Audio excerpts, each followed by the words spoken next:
Academy and Research Triangle Charter Academy will result in administrative efficiencies and will ensure that the governance, accounting, and operations of each of these schools remain distinct. The management and operations of Research Triangle Charter Academy will continue in the same manner once this transfer is approved. Board of Directors of RTCA Inc. is comprised of members of the current board that manages both schools. RTCA Inc. has initially appointed 3 board members and will appoint additional board members prior to the assumption of the charter. Elizabeth Morey will continue to chair the boards of both entities. All contracts related to Research Triangle Charter Academy will be assigned from Healthy Start Education Inc. to RTCA Inc. And this includes Research Triangle Charter Academy's management contract with National Heritage Academies Inc., which has managed the school since 1999.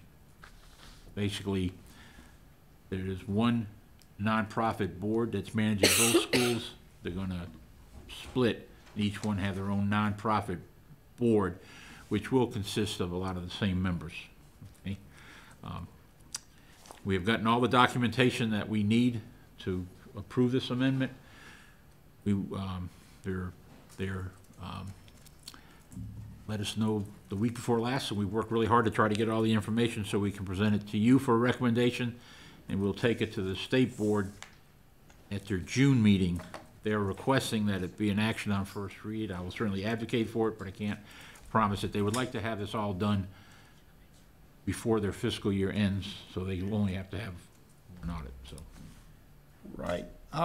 Before we start any discussion on this, I'll note for the record that Chairman Quigley is recused in this, and he's out of the room as well, since he's got some involvement there, and he mentioned that at the beginning of the meeting.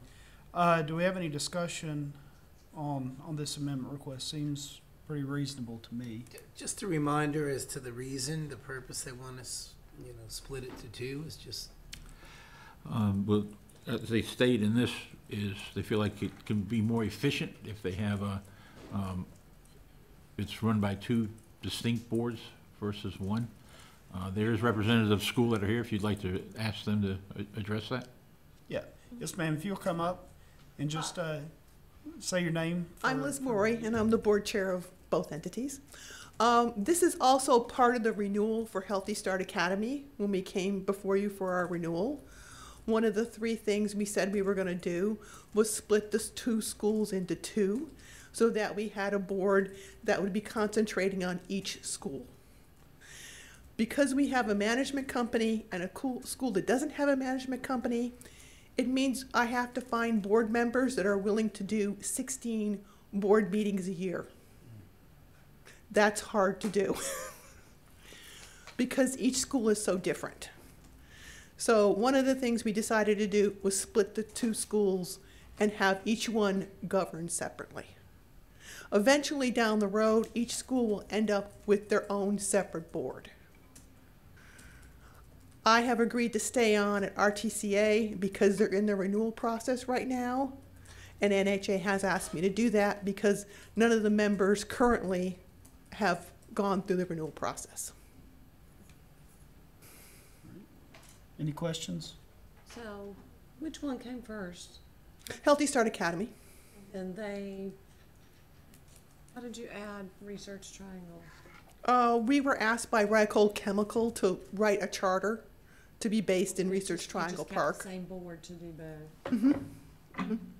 And for a while it worked perfectly fine when you didn't have to have 8 board meetings per school, which is now the requirement. So you were doing joint board meetings? Right, we were doing, we did a board meeting every other month. We met once for Healthy Start, and then the next month we went for RCCA. So we only met 12 times a year. Okay. Any other questions? Do we have a motion? I move that we accept the recommendation of the Office of Charter Schools. So that would be then a motion to recommend to the state board that this amendment be approved? Yes, that's. All right, so we got that motion. Do we have a second? Second. Second. Ms. Reeves, any further discussion? right, all in favor say aye. Opposed, no. The ayes have it, and please note in the minutes that Mr. Quigley did not vote. Thank you. All right, thank you. All right.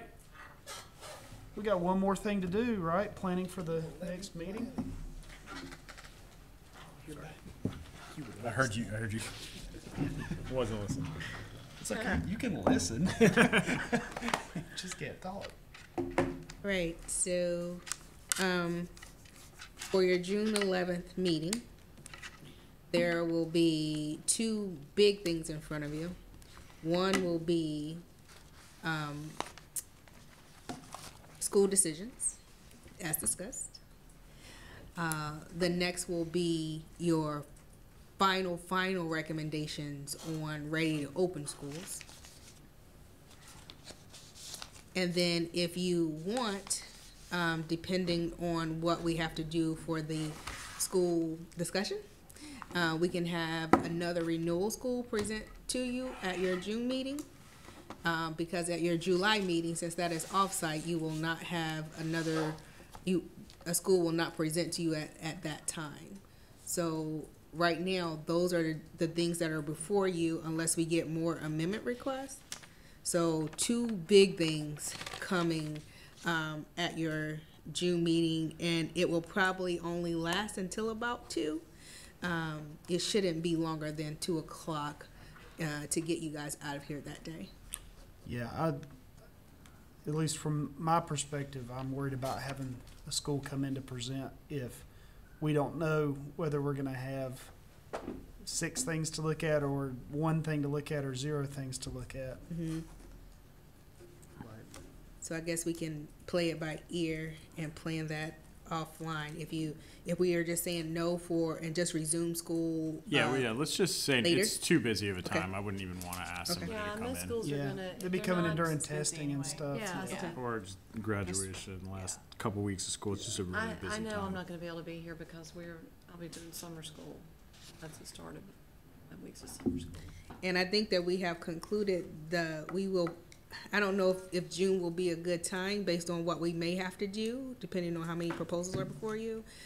We may have to have the information summarized for you in a way that you can see all of your prior recommendations for the policies that you reviewed and see the slate of information that Chair Quigley will present to the State Board of Education before that information is forwarded on. So that's what we are thinking about right now as your draft agenda.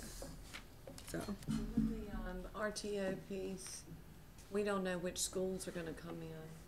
Not- We're not gonna require anybody to come in. we're not gonna have them, require them to come in. What we're going to do is have them, connect virtually through webinar. And so that will be projected for you here, but they will appear before you, just not in person. Will I be able to access the webinar? Yes.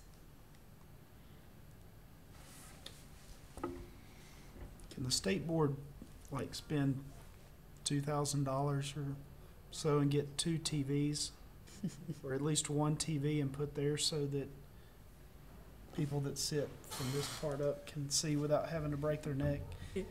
Only thing I mean, that- I'm just suggesting. I don't think it would. I mean, it's really not that Aren't you expensive. going to be working Wouldn't be with that the state expensive. board?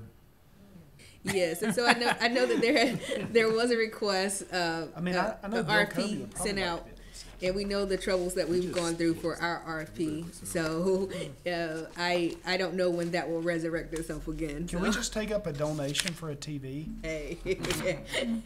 Can we get some corporate entity to donate us one? Wouldn't that be nice? I don't think you can get a corporate, but we could do donate. We might get corporate Might donation. could get corporate too. Best Buy Geek Squad can just come in here and slap a TV up there so we can see. We'll work on it. I mean, because if Alan was here, I wouldn't have been able to see the presentation. I don't know. But that's all that I have as far as All your right. draft. All right, well, Can we just adjourn I think we adjourn. now? Move, we adjourn. Second. So moved. Honey. All in favor? Stand up. Stand up. Aye. Aye, aye. Let's go. Yay.